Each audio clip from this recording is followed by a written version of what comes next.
नमस्कार, तुम्हा सर्वांचं बेलाच किचनमध्ये स्वागत। तर आज आपण बघणार आहोत आणखी एक रानभाजी जी एवढी मस्त चवीला आहे, प्लस ही हेल्दी आहे, म्हणजे पौष्टिक अशी तत्वांनी भरलेली आहे। रानटी भाजी आहे आणि तिला कशी बनवली जाते, आता पावसाळ्यात ही भाजी मिळते, तर तुम्ही नक्की बनवून पहा। ही भाजी बघू शकता, मस्त कारल्यासारखंच दिसतं हे, पण हे कारलं नाही, याला कंटोले बोलले जातात, काटाळीही बोलले जातात। तर तुमच्या भागात काय बोललं जाते तुम्ही मला कमेंट्स करून सांगा नक्कीच। तर इथे मी आज ही जी रेसिपी तुमच्यासोबत शेअर करते, तर तुम्ही नक्की पहा आणि खायला खूप टेस्टी असते। नक्की ह्या पावसाळ्यात जर तुम्हाला मिळाली तर नक्की बनवून पहा। आपण आता कंटोलेची भाजी बनवतोय, म्हणजे काटाळ्याची। तर इथे मी भांडं ठेवलंय, तर त्या सर्वात आपण त्याच्यामध्ये काय करूया, तेल घालूया। तर मी इथे बघू शकता, छोटाच हा आपला चम्मच आहे, तो अर्धा चम्मच तेल घातले, जास्त तेल नाही घातलेले। तेल आपलं गरम झालंय, तर मी ते 2 कांदे छोटे छोटे असं बारीक चिरून घेतलेत, एकदम बारीक पीस केलेत, ते घालते, घालून घेऊया। तेलामध्ये कांदा चांगला हलवून घ्यायचा। गॅस मी मीडियम ठेवलेला आहे।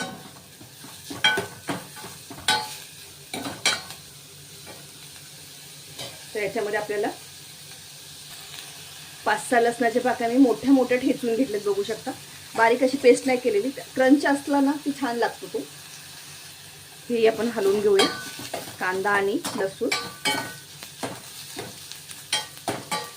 सोबत। आता याच्यामध्ये आपल्याला मसाले ऍड करायचे। तर सर्वप्रथम हळद घालूया आपण, अगदी 2 चिमूटभर हळद।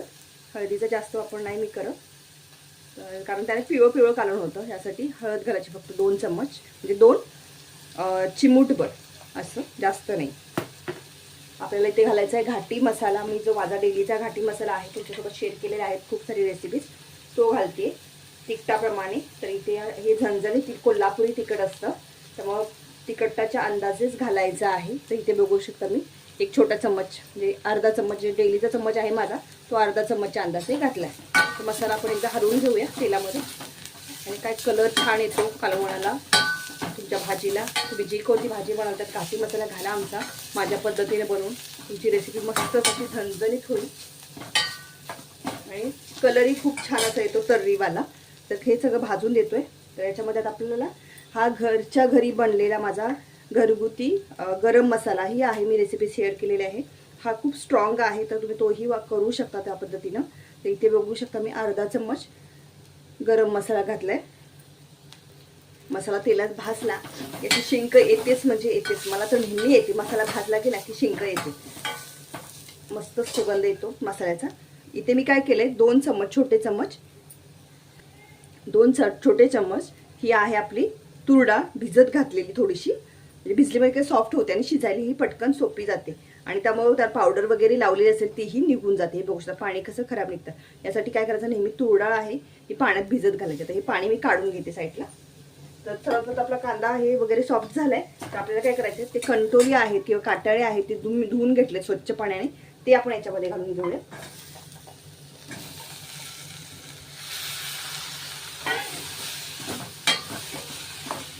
मस्तपैकी हलवून घेऊया।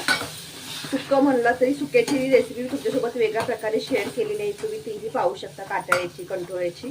तुम्ही काय बोलता तुमच्या प्रांतात, तुमच्या भागात, ते मला सांगा नक्की। इथे पाहू शकता अगदी थोडीशी तूर डाळ घेतली, तूर डाळीमुळे चवीला छान लागते ही भाजी। तर हे मिक्स करून घेऊया, आणि चवीनुसार याच्यामध्ये आपल्याला काय करायचं, मीठ घालायचं। आता भाजी हलवून घेतो आपण। इथे मी 1/2 चम्मच मीठ घालते, बघू शकता, अर्धा चम्मच मीठ घातलेला आहे। तुम्ही तुमच्या टेस्टनुसार घाला, तुमची जशी चटणी असेल त्या प्रकारे। आता एकदा हलवून घेऊया, आणि आपण याच्यामध्ये काय करायचं, शिजायसाठी पाणी घालून द्यायचं।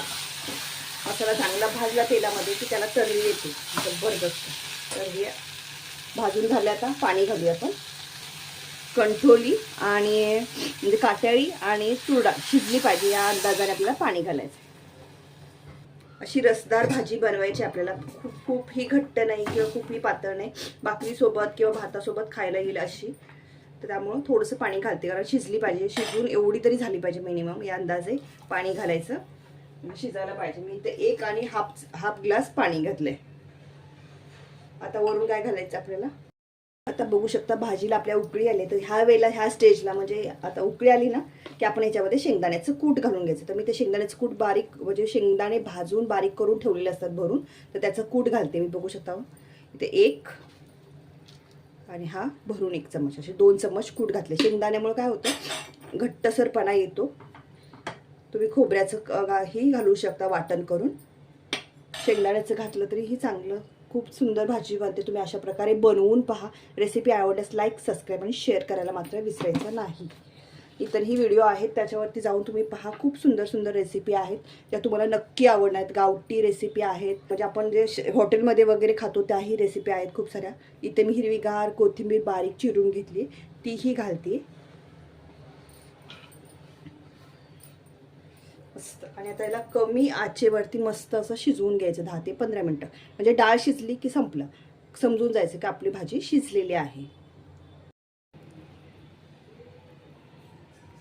ती आपली भाजी शिजली गेली, मस्त अशी तयार झाली. बघू शकता मस्तच सुगंध जबरदस्त सुटलाय. भाकरीसोबत, चपातीसोबत किंवा भातासोबत तुम्ही गरमागरम ट्राय करू शकता. कशी वाटली रेसिपी कमेंट्स करून सांगायला विसरू नका. आवडल्यास लाईक, सबस्क्राईब आणि शेअर करायला विसरू नका.